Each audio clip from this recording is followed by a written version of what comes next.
Hello everyone, welcome to cinema. और मैं आज मैं कोरियन ड्रामा परफ्यूम का एपिसोड 3 एक्सप्लेन करने वाली हूँ। अगर आपने एपिसोड 1 और 2 नहीं देखा है तो प्लीज़ आप उन्हें देख लीजिए, नहीं तो आपको ये ड्रामा समझ में नहीं आएगा।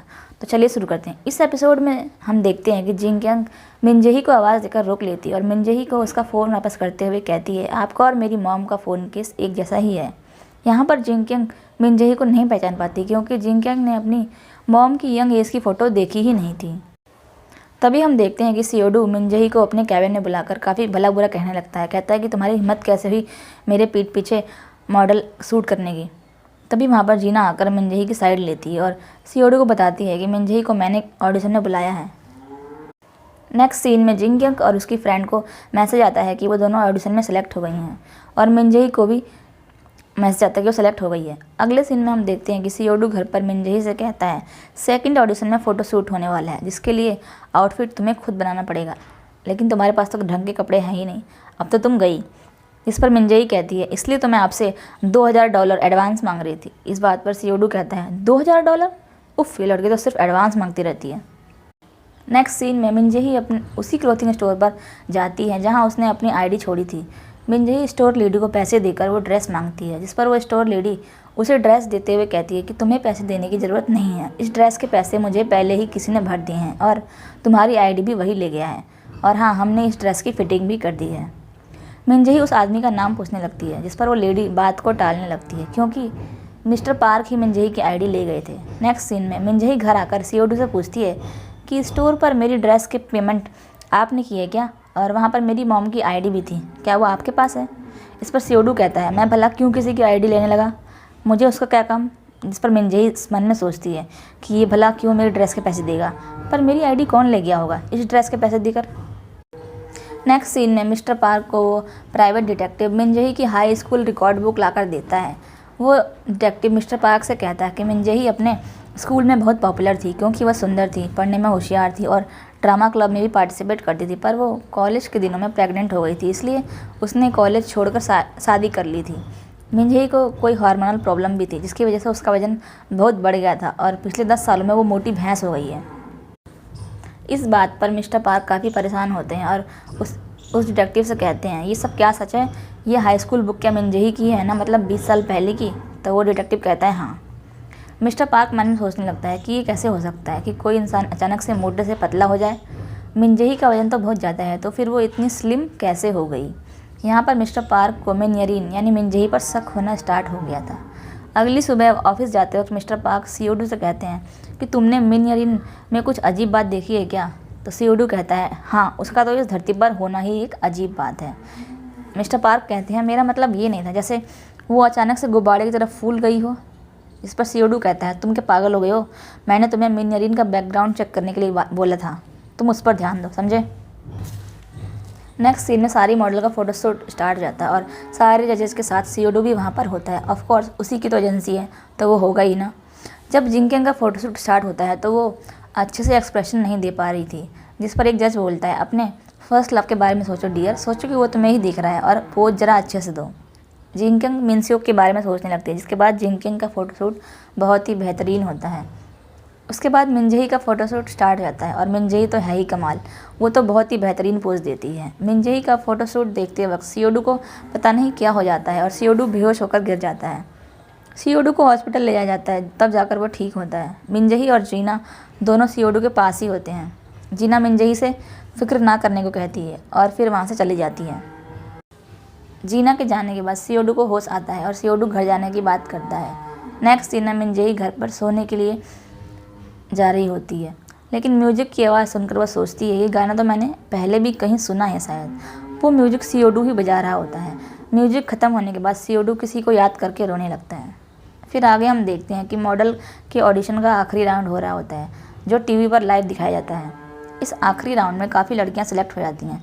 जिंगक्यांग का भी सिलेक्शन हो जाता है, लेकिन जब मिनयरिन यानी मिनजेही को सिलेक्ट करने का टाइम आता है तो सारे जजेस उसकी बहुत तारीफ़ करते हैं और उसे अच्छे मार्क्स भी देते हैं, पर सियोडू उसे एक भी मार्क्स नहीं देता, जिसकी वजह से मिनयरिन डिस्क्वालीफाई हो जाती है। सियोडू मिनयरिन को ताना देने लगता है कि मैं ऐसी लड़की को मॉडल बनने के लिए क्यों सिलेक्ट करूं जिसने मेरे फैशन शो को ख़राब कर दिया। मिनयरिन यानी मिनजेही को सियोडू पर गुस्सा आ रहा होता है, लेकिन वो अपने गुस्से को कंट्रोल करती है। मिनयरिन मिनजेही के यहाँ पर मैं मिनजेही को मिनयरिन इसलिए बुला रही हूँ क्योंकि फैशन शो के दौरान मिनजेही ने अपना नाम सबको मिनयरिन बताया था। अगले सीन में हम देखते हैं कि मिनयरिन यानी मिनजेही की डिस्क्वालीफाई होने की खबर टीवी में देखकर मिनशुक अपने मैनेजर से पूछता है इस सियोडू की प्रॉब्लम क्या है, आखिर उसने मिनयरिन को मार्क्स क्यों नहीं दिए, सियोडू इतना चिढ़ता क्यों है मिनयरिन से। फाइनल राउंड में डिस्क्वालीफाई होने के बाद जब मिनयरिन घर जा रही होती है तो मिनशुक का मैनेजर उसे अपनी कार में लिफ्ट देता है और मिनजेही को काम देने की बात करता है। मिनजेही कहती है आप मजाक तो नहीं कर रहे। मिनशुक का मैनेजर कहता है नहीं, मिनशुक ने तुम्हारा नाम सजेस्ट किया है, कल सुबह हमारे ऑफिस आ जाना, हम तुम्हें सिंगर बनाना चाहते हैं। अगली सुबह जब मिनजेही मिनशुक के ऑफिस के लिए निकलती है तब सियोडू उससे कहता है तुम कहाँ जा रही हो, तुम तो सिलेक्ट नहीं हुई तो फिर अब कहाँ जा रही हो। मिनजेही कहती है क्या आपको सच में लगता है कि मैं मॉडल नहीं बन सकती, आपने मुझे 0 पॉइंट्स क्यों दिए। इस पर सियोडू कहता है तुम्हें क्या पता कि फ़ैशन शो के लिए कितने लोग दिन रात मेहनत करते हैं, लेकिन तुमने उस फ़ैशन शो के दौरान सो कर मेरी रेपुटेशन ख़राब कर दी, तुम्हारे कारण मेरी मेहनत बेकार हो गई। मिनजेही कहती है मैं सिर्फ आपसे एक चांस मांग रही हूँ, क्या मुझ में इतनी भी काबिलियत नहीं है। अगले सीन में हम देखते हैं कि मिनशुक के स्टूडियो में मिनशुक का मैनेजर मिनजेही को गाना गाकर रिकॉर्ड करने के लिए कहता है, जहाँ पर मिनजेही एक प्यारा सा गाना गाती है, सब उसकी तारीफ़ करते हैं। मिनशुक का मैनेजर मिनजेही को सिंगिंग आइडल को ज्वाइन करने के लिए कॉन्ट्रैक्ट पेपर देता है, पर मिनजेही कहती है मैं सिंगिंग आइडल नहीं बनना चाहती, मेरा सपना तो हमेशा से एक फ़ैशन मॉडल बनने का है।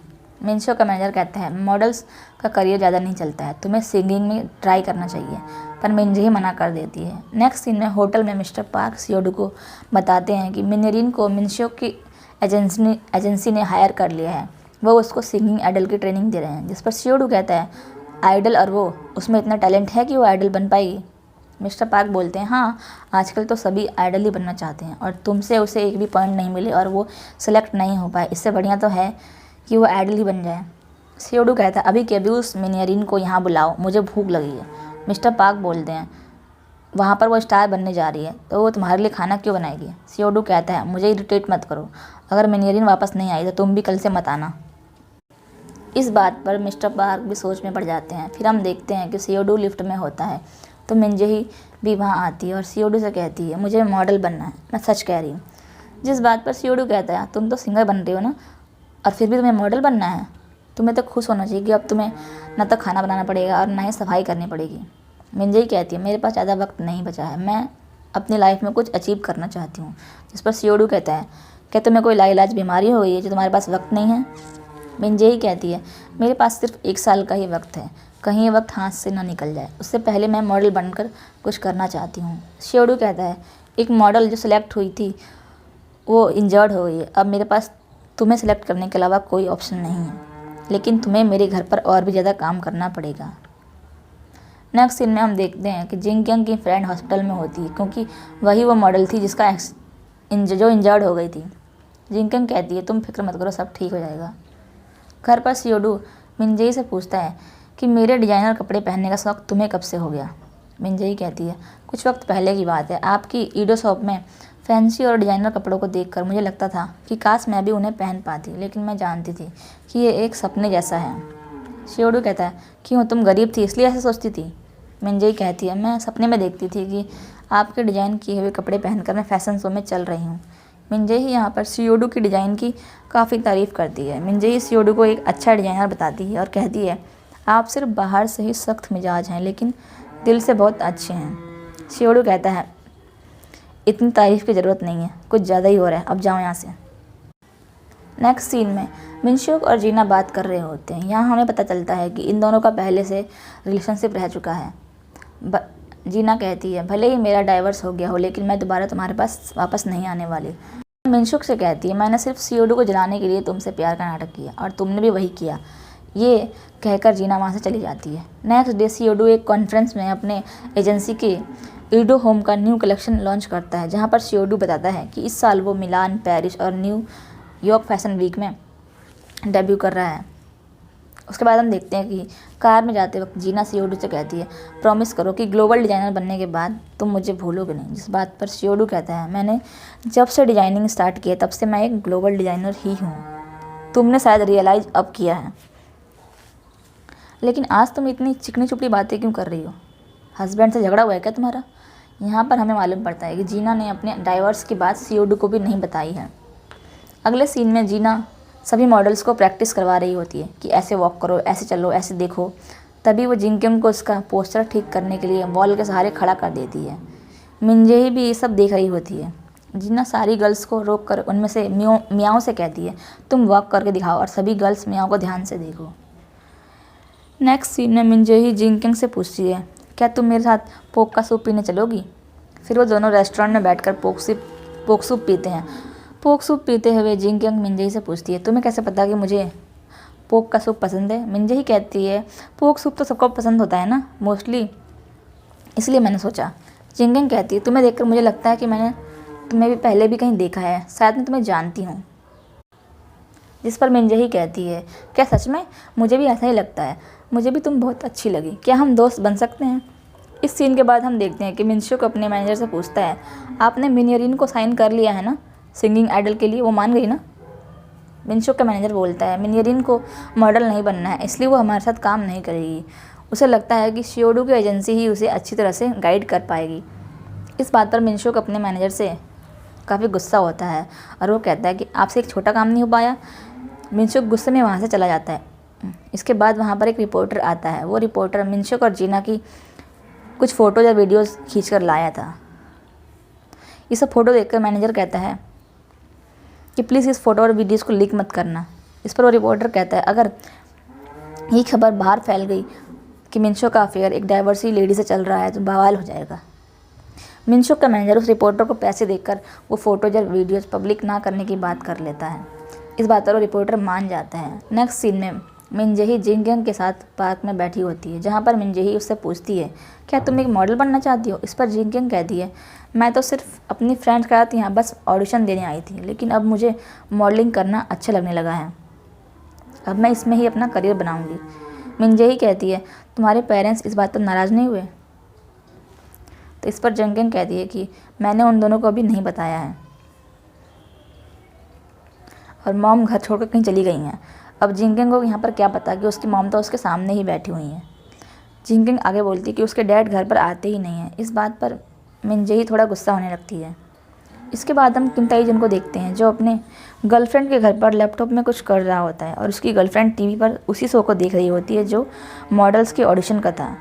किम ताई जुन उसे टीवी बंद करने के लिए कहता है, लेकिन टीवी पर मिंजेही की तस्वीर देखकर किम ताई जुन कहता है कि ये तो बिल्कुल मेरी बीबी जैसी दिखती है। इस पर किम ताई जुन की गर्लफ्रेंड कहती है, तुम्हारी बीबी का वजन देखो और इस मॉडल का वजन देखो, कोई बराबरी नहीं है इनकी। नेक्स्ट दिन में मिंजेही उसी होटल में आती है जहाँ पर किम ताई जुन की कंपनी का इवेंट होता है।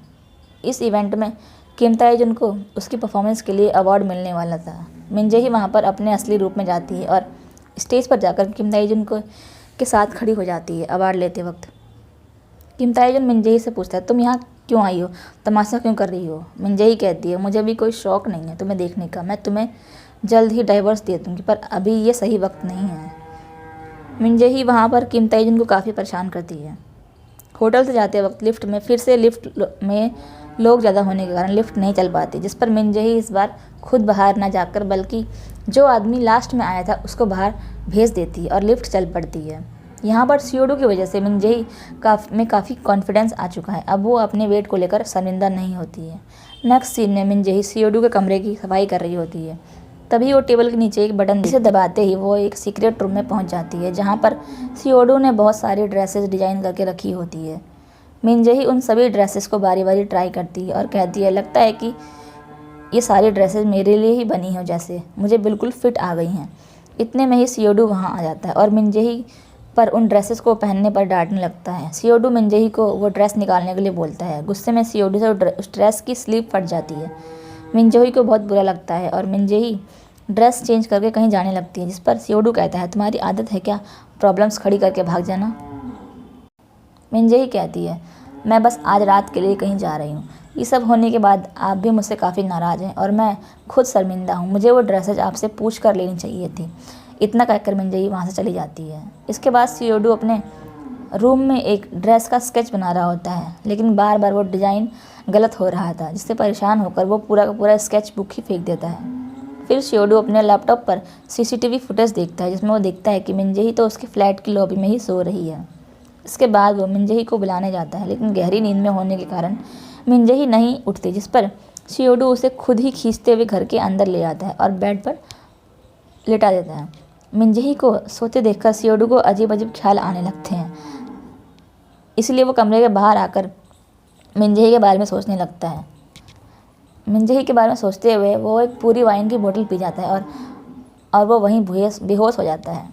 अगली सुबह मिनजेही खुद को घर के अंदर देखकर सोचती है कि मैं अंदर कैसे आ गई, और वो अपना बैग और परफ्यूम ढूंढने लगती है। फिर मिनजेही सीडू को बालकनी में बेहोश देखकर उसे उठाकर अंदर लाने लगती है। तभी मिस्टर पार्क वहाँ आ जाते हैं और मिनजेही से पूछते हैं, कौन हो तुम और मेरे बॉस को लेकर कहाँ जा रही हो। एपिसोड 3 यहीं पर ख़त्म हो जाता है। अगर आपको वीडियो अच्छी लगी तो प्लीज़ इसे लाइक करें और चैनल को सब्सक्राइब कर लें। अगर आप चाहते हैं कि मैं कोई और मूवी या वेब सीरीज एक्सप्लेन करूं तो आप मुझे कमेंट में बताएं, मैं वो मूवी या वेब सीरीज एक्सप्लेन कर दूंगी। Thanks for watching.